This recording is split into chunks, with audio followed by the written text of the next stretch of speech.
It is, to me, somewhat bittersweet that we welcome our next guest here, Greg Hawke, who will get on a bus and head north with his team later for the baseball championships for the NWAC in Lynn Benton Community College. As it turns out, final season. They'll play tomorrow morning against Pierce College out of Tacoma at 9:35 in the baseball championships at Story Field, which, of course, is the site of Knights baseball on the road against the Longview franchise. Greg Hawke, 30 years as the head coach at LBCC, and recently a great story done in the Gazette-Times and the Albany Democrat-Herald about the bitter part of this. It's great to welcome Coach Hawke here, but there's a bittersweet quality to all of this as Coach Hawke joins us here in the Knights offices. Coach Hawke, thanks for taking time. You know better than anybody that it's a bittersweet time right now, isn't it? This is a wonderful time with the young men. They've had a lot of adversity this year, and they could have folded their tents up early,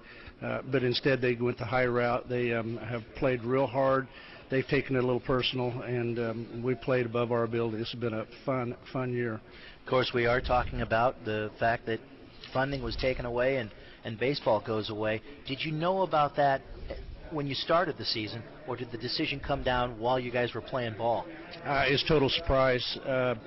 In November, I had decided to retire for a few reasons. One, I had a pacemaker put in last year and was wanting to really concentrate on my own health a little bit more. And 34 years in education, 30 at Lynn Benton that was a good number. And so I wanted to get some Saturdays back and some evenings, and so I decided to retire. And the first week in March, we're pulled into an office, and all sports were dropped at that time.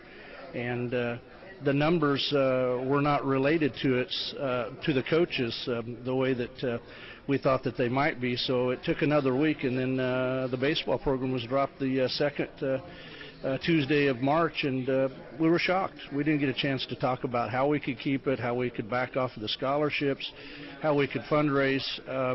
43 years of baseball, 17 league titles, a number of young men that have come from all over the state to play in this storied program and then go on to play four-year ball or minor league baseball. And that is just simply the way it is, Greg, when you said you weren't even given a chance. Even now in the immediate aftermath, there's quote-unquote nothing that can be done about it. I mean, we saw Cal's baseball program a few years ago. They were told they were done, and they rallied some support and found a way to keep it going. But you're saying that you're not even given that option? At this point, we've not been given that option. We do have some friends of baseball, former players that are asking some questions.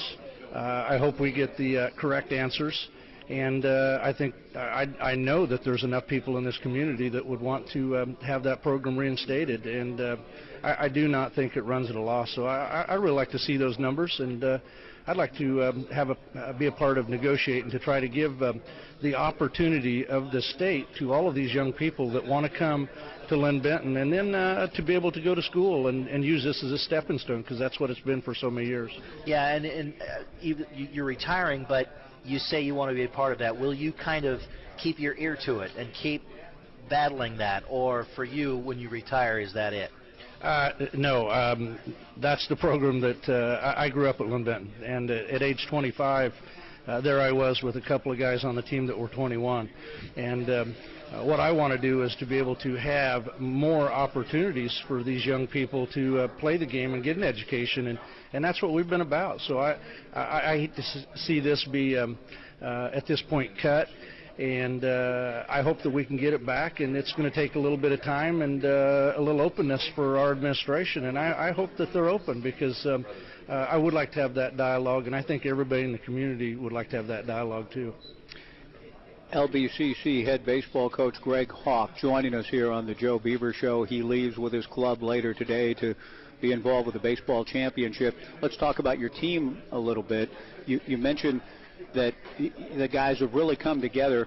Do you think that there has been an extra sense of motivation? Okay, if you're going to take this thing away, then we're going to go fight and go out. And I mean, have you felt that a little bit from your guys? We really thought we was going to have a good year, but our goal was to get to the playoffs, and we got to the playoffs. But in the preseason meetings, we were voted like fourth in the conference, and so we went through some teams. And I think this motivation that the guys have taken with them to show everybody around that you're going to have to come play hard if you're going to play us, because our guys are not going to have to be motivated to hustle, to do the right things, and to play hard. These guys are playing real hard. Who are some of your guys you might want to highlight, your starting staff, or anybody that is key to this year's program?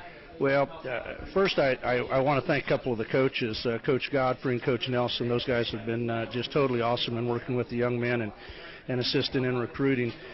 We had 6 of our guys make the first team all-conference team, and it was just amazing to hear the other coaches talk about our guys. And one of them, Jay Kirkloth's first baseman, who come up here from the Medford area, a little small school, North Valley, that he leads the NWAC in home runs with 9. He's 6'5", and we, you know, I wish we had more tuition. I would have given him a boatload, but he come with the thought that you can help me be a better player, and I'm going to help him out of here, because there's all kinds of people wanting him to come play for him now. And we've got Austin Hamilton, our shortstop, who's a 2-time All-League guy that played for the Corvallis Knights too, a little second baseman that can pitch and play second. And Trevor Nix, who transferred from Treasure Valley here. He's out of Tigard. He was a first-team All-State catcher. He's a really good player. I think he leads the conference in doubles and hitting about 340. Austin Woodward is going to be our starting pitcher, and he's from a big town of Cove, which they put Cove and Union together, and they form a high school that has about 15, 20 in each one of the classes. And, wow. We have a remarkable story with our guys this year, and it'll go on, and this is one that you write about. So, Greg Hawke joining us here on the Joe Beaver Show. You mentioned the Corvallis Knights and Austin Hamilton, but tell me a little bit about, since we're at the Knights offices, Dan Siegel will be joining us. Andy Jenkins was here earlier and talked about remembering competing against you when he was in Mount Hood. He too deeply regrets what's happened at LB, because there's a great symmetry between the Knights, Oregon State baseball, yourself and your program. But tell me a little bit the Knights' place for you in summer ball with respect to Lynn Benton baseball. Well, the Corvallis Knights came out of the Lynn Benton Roadrunners. All of the guys from Aloha High School, there was about 5 of them, if I remember, Danny, that got together, formed a summer league team, and then from there on, it's been top college kids coming back and forming a team. So it was Aloha Knights to the Gresham Knights to the Corvallis Knights, and we've had a wonderful opportunity to be able to send a lot of our young men that are our top players to come play for either the Knights or the Kings, and it's just been a great growth opportunity for them to play against higher caliber student athletes. And Greg, when you talk about those other entities in Aloha and Gresham and so on, but when you come out to the ballpark now and see what Dan and Brooks Hatch and Bree and Jamie and everybody, the product that they put on and the big show, what are your thoughts about how it's grown here in Corvallis in the 7th season coming up? Well, this is amazing. Baseball is needed here in Corvallis. Of course, the Beavers have done such a great job here in 2000 on, but with the Knights here, now we have a summer team. Ritchie's Market was the only one, and they had some great baseball teams and also some national powers that they had some regionals here, and Dick McLean did a great job with them. But there's nothing better than a Corvallis Knights game in the heat of the summer as the sun's set and cooling down and having a refreshing drink and watching those Knights play baseball. And a lot of them that you know that are from the Northwest, and that's what makes it so much fun, is seeing those kids that you coached against or were on your team that play. Coach Greg Hawke joining us here, getting ready to get on the bus and head to Washington for the playoffs. When Oregon State was really making the resurgence, and I hate to say when they were good, because they were good under Jack Riley, but when things started to happen with the national championship teams, what kind of an effect did that have on you? Because I would think the kids would come all over to start with you if they weren't being recruited by Oregon State and say, if I play at Lynn Benton, then maybe I'll be seen and I can move on. Was there a direct result of Oregon State's success? Not really. I don't really know how to answer this politically correct. Jack Riley was a guy that I had a great deal of admiration for, and we had a number of our guys that could go over there and play at that time because they were good some years and not as competitive in other years. And early on, with Coach Casey, we were able to get some guys over there to be able to play. But since they've 2005, 2006, it's been real hard for us to put a player over there. And then if he sent somebody over our way, some of the other junior colleges or four-year schools probably wouldn't have liked the way that the dual schools would have worked together. We've just had enough to be able to make a nice career and a great run, and I can tell you this has been a lot of fun, and this country boy from Southern Iowa has enjoyed every minute of it. Well, Greg, that's what I was going to ask you about, and I didn't know, I mean, you're an Iowa native. How did you migrate west? And then you mentioned Dick McLean. Was he the one that kind of got you going at LB? I mean, maybe give us a quick sort of your story and how you ended up out here. It's a unique story. I went to Northwest Missouri State. Gary Gaetti was the other teammate of mine who played 17 years of Major League Baseball. There were some great players that played there, and I really wanted to play at the Major League level but didn't have the size. And so I wanted to help others get to college, get an education, and maybe play minor league baseball and get a chance. So I went ahead and I taught and coached a couple of years at Sweet Springs, Missouri. The coach I played for at Northwest Missouri State came out to Eastern Washington and Cheney, Washington. So me and my wife, we quit 2 full-time jobs to come and get a stipend to be able to, graduate stipend to continue my education, get a master's, and that was 82.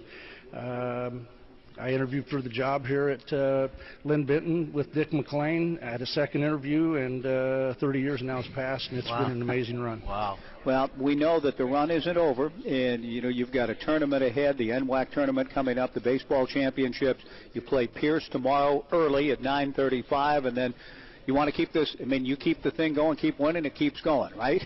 That's right. We're really looking forward to it, and just like Ty Cobb getting in the nets, you can hit all day if you keep getting base hits. So hopefully when we start in the top of the first that we go ahead and dominate that tournament in the first inning for a few days. We're really looking forward to the opportunity. They've got some great pitchers with great numbers. They're going to be a real fundamental group is what we have scouted. But our guys are pretty good. They've really played some great situational baseball and been able to bunt guys over and hit balls to the right side and be able to get to the outfield grass when we've had to sack guys home. And our pitching has been very solid. And if we can shore up a little bit of the tail end of some games, I think we got a chance of doing well and not surprising myself by any means. These guys are they're ripe and ready to play. Well, we hope, Greg, that this great run, the great story ends with that great kind of finish for a championship. We really appreciate you coming over here prior to heading north to join us here, Coach. Congratulations on everything you've done over the last 30 years with the program, and we hope that you and the rest of the guys who have a real heart to keep it going find a way to do that. But thanks for coming by. We appreciate it. Thank you very much. This is a wonderful show, and I've had a great day here. So continue on, guys. Keep up the good work. Thank you, Coach. That's Coach Greg Hawke joining us. We'll take a break and come back with Dan Siegel.